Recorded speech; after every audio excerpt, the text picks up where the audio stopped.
Atos capítulo 20, de versículos 7 a 12. No primeiro dia da semana, estando nós reunidos com o fim de partir o pão, Paulo, que devia seguir a viagem no dia imediato, exortava-os e prolongou o discurso até meia-noite. Havia muitas lâmpadas no cenáculo onde estavam reunidos.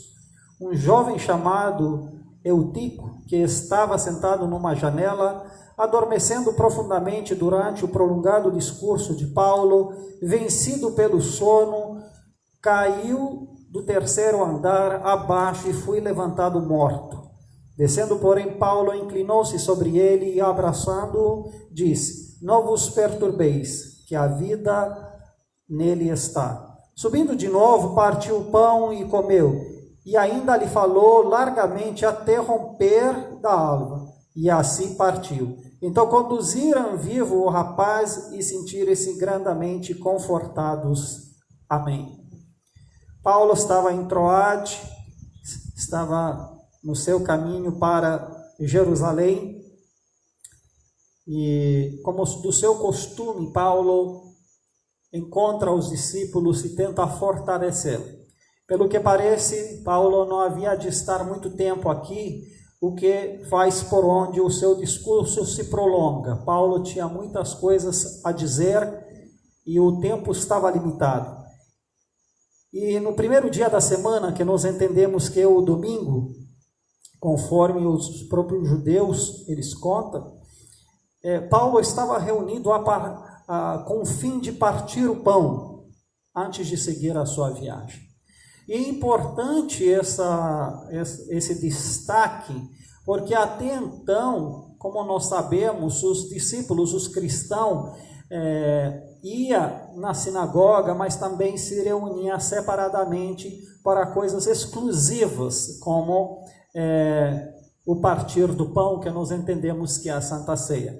Mas por muito tempo, os judeus e os cristãos, porque aonde Paulo andava, muitas vezes os primeiros a se converter eram judeus, por ele frequentava as sinagogas primeiro. E eles não largaram de vez o judaísmo ou ajuntamento na sinagoga. Eles, por um tempo, sábado ia na sinagoga, guardava o sábado, mas ao mesmo tempo eles celebraram também a ressurreição de Cristo e se reuniam no primeiro dia. Com o passar do tempo, as igrejas, o cristianismo deixou de andar com os 2 dias e andou só como o primeiro dia da semana, que é o domingo, que foi oficialmente o dia de reunião, o dia de culto da igreja. Então, nesse primeiro dia, veja como Paulo guarda isso para esse momento de relembrar a morte de Cristo. E com certeza não poderia ser melhor encorajar a igreja, fortalecê-la, a não ser por esse compartilhamento da ceia, aonde lembramos toda a graça de Deus, aonde lembramos todo o seu amor que se deu através do seu sacrifício, do seu corpo que foi entregue por nós, do seu sangue que foi derramado por nós. E realmente, se há alguma coisa em todas as circunstâncias que deve nos encorajar e fortalecer, deve afastar todas as nossas dúvidas, toda a nuvem de desespero, lembrar que Cristo morreu por nós. Ele fez isso por nós. Cristo se deu por nós. É claro que as circunstâncias da vida nem sempre são agradáveis ou encorajadoras. E eu diria que mais ainda nesse tempo onde estamos isolados, estamos frustrados da comunhão com outros de maneira mais íntima, o desespero aparece. Vivemos em meio a um bombardamento de notícias falsas ou de notícias negativas, e aí a depressão, a ansiedade toma lugar da alegria na vida do cristão, infelizmente também como dos demais. Mas se há alguma coisa que traz alegria, que nós devemos nos lembrar, e que Cristo, de maneira específica, quis deixar esse evento ser repetido, é uma das únicas coisas que Ele quer ser repetida constantemente na vida dos cristãos, e eu entendo que isso não é à toa, e a Santa Ceia é o momento de sempre nos focar, de ter um tempo onde nós nos focamos, nos alegramos do sacrifício de Cristo, porque isso nos dá a garantia que Deus nos ama, que Ele fez o maior sacrifício ao nosso favor. Então, independente como as circunstâncias são, que as notícias nos falam, nós podemos nos firmar no amor de Deus, que se mostrou em Cristo. Então, isso é importante. Infelizmente, eu diria que uma das grandes percas que nós temos nesses momentos é exatamente esse momento de ceia. É claro que o culto presencial, orações, tudo faz ter seu valor, mas eu acho que o que mais perdemos, o que mais nós sofremos é não poder desfrutar dessa unidade calorosa da ceia. Mas, no entanto, o pensamento daquilo que Cristo fez por nós, ele deve permear nossa mente de maneira constante.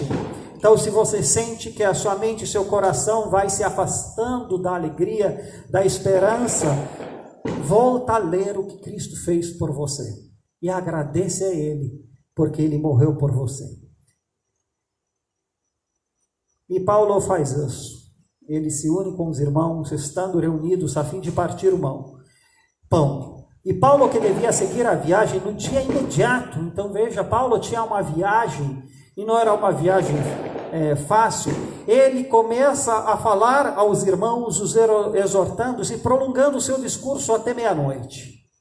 Meus amados, como de muitas vezes nós levamos as reuniões de maneira tão formal e superficial, tão fixas e encaixadas em nossos horários, em vez de viver a vida, de estar junto simplesmente, sem pensar no horário, sem olhar para o relógio quando passou de 8h30, quanto distante somos daquela atmosfera de prazer de estar junto.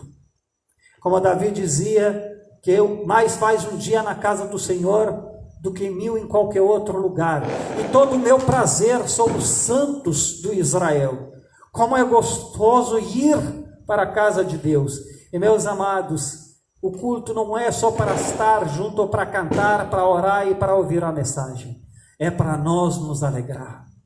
É para ser aquela atmosfera prazerosa de estar junto como a família de Deus.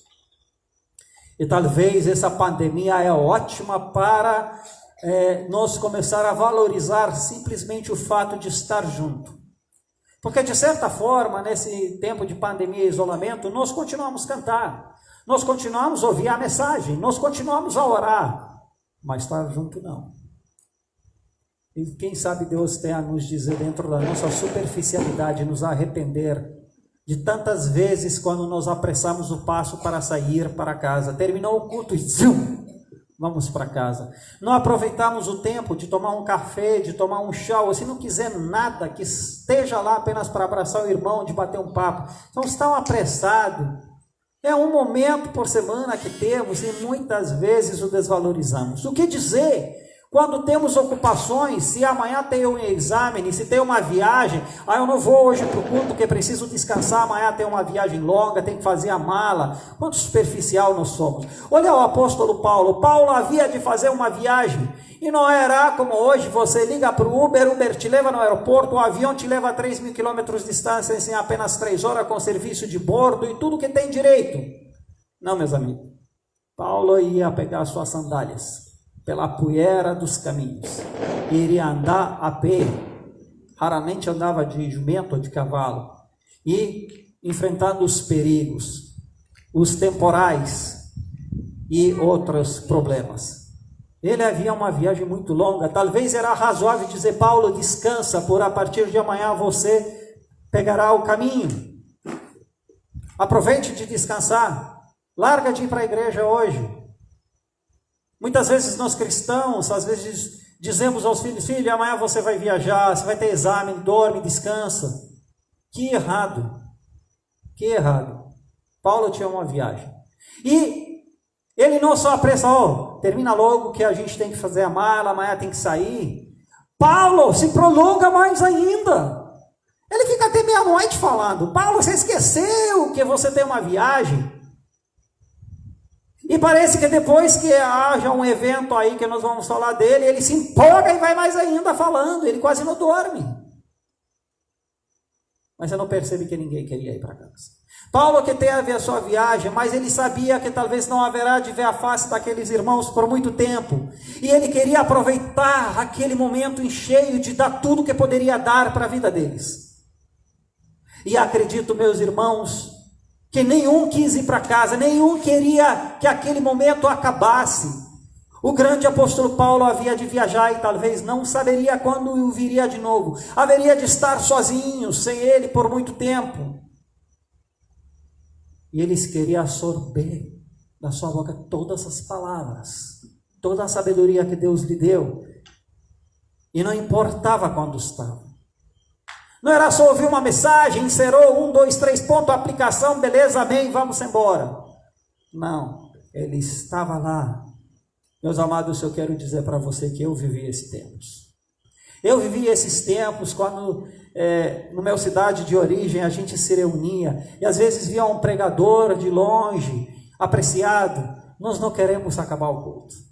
E quando acabava, às vezes ficamos mais 1 hora, 2 conversando. Nós não queremos acabar aquele momento. Não queremos sair daquela atmosfera. Como era gostoso esse momento.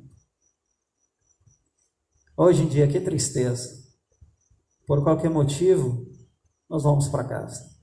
Paulo, ele prolonga o seu discurso até meia-noite.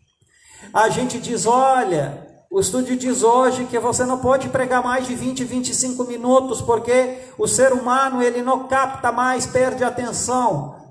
Realmente, o estudo diz isso. Mas não a Bíblia. Mas não aqueles que têm Espírito Santo estão em fogo por a palavra de Deus. Esses não se encaixam nesse estúdio. O nosso grande problema é que estamos tão carnais que realmente não encaixamos nesse estúdio de 25 minutos. Mas quando nós vivemos com Deus, eu te garanto que você tem um poder de concentração muito maior. Eu vivi isso. Eu sei que isso é possível. O nosso problema é que nós não temos mais prazer. O nosso problema não é o estúdio que diz que cérebro não funciona mais de 25 minutos. O nosso problema é outro. Essas pessoas amavam a palavra de Deus. Amavam a palavra de Deus. Quanto você ama a palavra de Deus? Quanto você se esforça de estar presente? Nós temos nosso estúdio de quarta-feira, pouca gente entra. Sexta-feira, cadê os irmãos? Às vezes não há assunto que se deseja falar.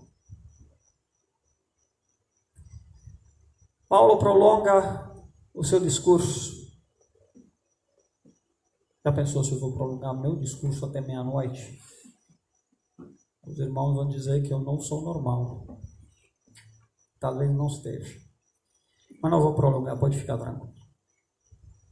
E em versículo 8, eu confesso para vocês que para mim é uma surpresa, eu não sei de que modo tratá-lo. Havia muitas lâmpadas no cenáculo onde estavam reunidos. E eu não vou dizer para os irmãos que sei porque Lucas colocou esse versículo aqui, porque realmente não sei. Talvez para mostrar que não era uma atmosfera mística, um meio ambiente, mas era luz. Era claro, todo mundo estava lá, cheio de vida. Mas a carne é carne. E é isso que vem um jovem. Engraçado, era um jovem, não era um idoso, que poderia estar cansado, mas era um jovem chamado Eutico, que estava sentado numa janela e adormecendo profundamente durante o prolongado discurso de Paulo. Vencido pelo sono, caiu do 3º andar abaixo e foi levantado morto. Imagina que atmosfera. Paulo está lá em fogo e tal, e de repente alguém adormece. E meus amados, tem muita coisa para dizer aqui. Para dizer, tá vendo? Que deu Paulo falar tanto. Mas a Bíblia não mostra que foi errado Paulo falar tanto, porque esse cara adormeceu. E a primeira coisa que a gente vê, às vezes, as pessoas se usam da incapacidade humana para estragar o que nós devemos fazer. Nós não podemos pregar mais de 25 minutos, o culto tem que ir mais curto, mas não sei o quê. Por quê? Porque sempre pensamos em outro lado, no cansaço das pessoas. Eu não estou dizendo que a gente não tem que levar em conta as pessoas, mas estou dizendo que a gente tem que rever essa questão. Porque hora nenhuma mostra que Paulo estava errado, o irmão, da hora ir para casa, olha, não está dando certo. Porque se você percebe texto abaixo, Paulo vai lá, ressuscita o cara, e vai continuar falando. Agora, outro detalhe que eu quero mencionar é o fato que pode ser o melhor pregador do mundo na sua cara, mas isso não evita o cansaço. Porque às vezes diz, adormeceu, claro, a pregação não presta. Pastor, tu que adormeceu? Ele, gente, tem que parar com essas brincadeiras estúpidas. Era Paulo que estava pregando lá, mas o cara adormeceu, estava cansado, é normal, adormeceu. Isso não tem, ele era carnal, não era espiritual, Paulo pregou a abobrinha, não tinha nada a ver com isso. Ela adormeceu e pronto. Não tem a ver com a pregação. Muitas vezes não julgamos os pregadores pelo efeito que tem nas pessoas ou pelo como as pessoas fazem bochechas. Tem a ver com isso. Você pode ter a melhor pregação do mundo e ainda assim ter o cara adormecendo. Agora é interessante que quem adormeceu foi um jovem. Eu não sei por que ele adormeceu, estava cansado, o que aconteceu, mas também não veio o caso. E ele adormeceu profundamente, vencido pelo sono e caiu. Meu amigo já não estava suficiente que ele adormeceu, mas aí ele cai do 3º andar, haja caída, e diz que levantando morto, ele morreu. Antes de falar um pouco disso, eu quero dizer que Paulo não se incomodou por ele dormir. E parece que ninguém se incomodava, eu acho que perceberam que ele estava dormindo, mas não se incomodaram. Se ele dorme, deixa ele dormir, nós vamos continuar. Às vezes nós nos incomodamos, geralmente crianças quando vêm no culto dormem, e vem algum ou outro querendo despertá-lo e fala, deixa eu dormir. Eu como pastor, eu não me incomodo se adormece, deixa eu dormir, criancinha, não tem problema não. Mas aí, aprove a Deus que permite que esse camarada caia e ele morre. E com certeza isso, de certa forma, pode levar os irmãos a ser triste, com certeza era triste, se estragar aquilo que Paulo, desviar a atenção daquilo que Paulo está fazendo. Eu entendo que havia uma luta espiritual na queda desse jovem. Eu não acho que era apenas a naturalidade das coisas, acredito que nesse específico caso, havia, no entanto, uma luta espiritual, tentando desviar a atenção dos irmãos da palavra de Deus. E como é fácil fazer isso? Eu percebo às vezes no culto, entra um passarinho em alguma coisa, acabou a pregação, os irmãos só ficam olhando para o passarinho. É tão fácil a gente se desviar, e desviar a nossa atenção da palavra de Deus. E isso que aqui eu entendo que é uma luta espiritual, e a atenção dos irmãos está em perigo. E Paulo havia falar algo importante. Então, na hora, Paulo ele desce, e apesar de ele ser dado como morto, Paulo se inclina sobre ele, o abraça, e aqui diz, ele está com vida. Então, não se preocupe. E volta a falar, como nada tivesse acontecido. Então, percebe como Paulo dissipa toda aquela tristeza, toda aquela situação que tenta levar a atenção daquilo que Paulo tem a dizer, e Paulo se empolga. Você pode pensar que ele parou, agora a atenção volta para o jovem que morreu, ele de repente vive, e aí todo mundo fica lá, mas não. A situação é resolvida e isolada e volta para a palavra. Aqui, descendo, Paulo inclinou-se sobre ele e abraçando disse, não vos perturbais, o que era o perigo de eles se perturbarem, pois ele está vivo. E eu lembro de Jesus quando diz, não se turbe ou não se perturbe vosso coração. Jesus tenta sempre acalmar nosso coração. E quando nós estamos perturbados, nós esquecemos da palavra de Deus, nós começamos a nos focar na situação e nos desviar da atenção daquilo que Cristo nos ensina. E aí nos perdemos. Não se perturbais, não fica bloqueado com a situação. E subindo de novo, Paulo resolve a situação, sobe de novo, parte o pão, o culto continue, comeu, e ainda lhe falou largamente até romper a alva. Meu amigo, ele volta a falar. E ainda vai mais, quase até amanhecer. O que mostrou que ali havia algo importante a ser dito. Paulo havia de instruir a igreja em algo importante. E ela jamais poderia se deixar levada por qualquer evento, mesmo sendo um evento trágico. Paulo resolve aquilo e volta a atenção para cá.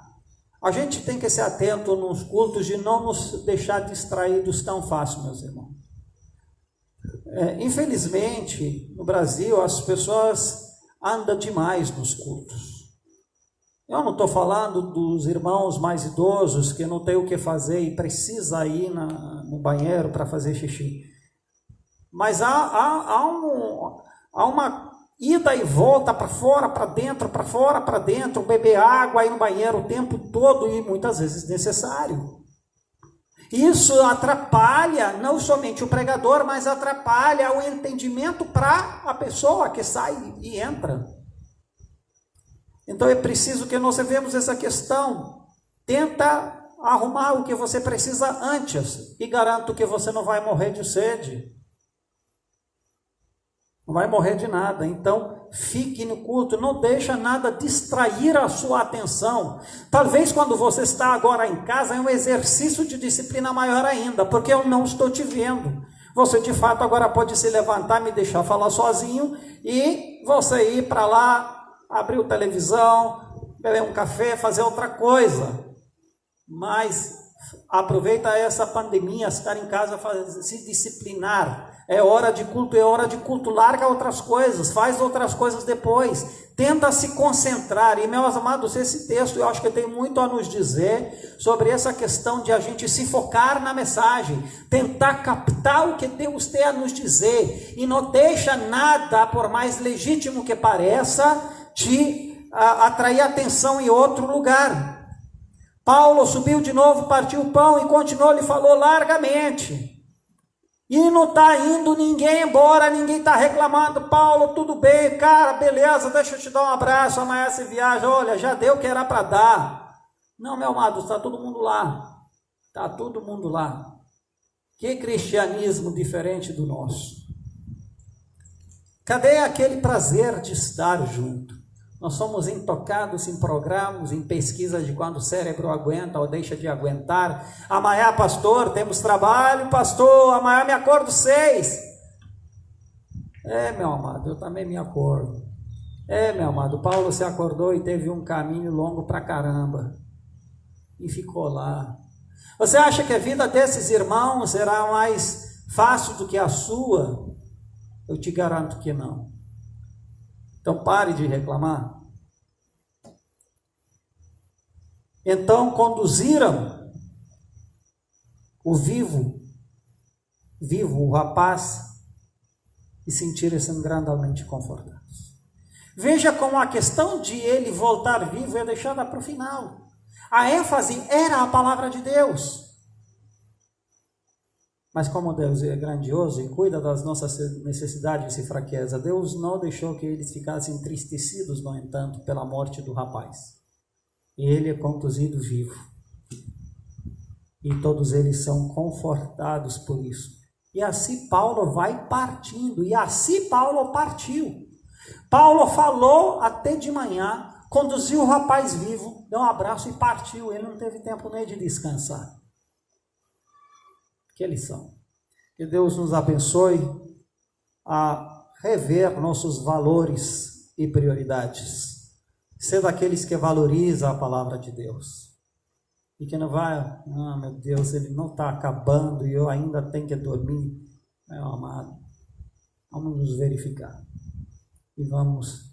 Eu sei que talvez vai ter um bendito aí que vai dizer, mas tem apóstolo Paulo, tem tanto assim para falar. Olha, eu não sou mesmo apóstolo Paulo, e com certeza não tenho tanto a falar quanto ele. Mas a questão sua, quando diz isso, não é o que eu tenho a dizer. É você que não quer ouvir. Portanto, você que se arrepende dos seus pecados e ama o Senhor, valoriza que é para valorizar. E que Deus nos abençoe. Amém? Vamos orar? Nosso Deus, nós somos gratos ao Senhor pela sua palavra. Somos gratos pelo maravilhoso exemplo do apóstolo Paulo em sua viagem, em sua atuação, em seu desejo de estar com o irmão. Somos gratos por essa igreja valorizando a sua palavra. Nos dá a graça que nós sejamos crentes que valorizamos estar junto, valorizamos a sua palavra, nos empenhamos por ela. E que temos prazer de estar junto na sua presença. E que a graça do nosso Senhor Jesus Cristo, o amor de Deus Pai e a consolação de Espírito Santo esteja com todos nós, agora e para sempre. Amém.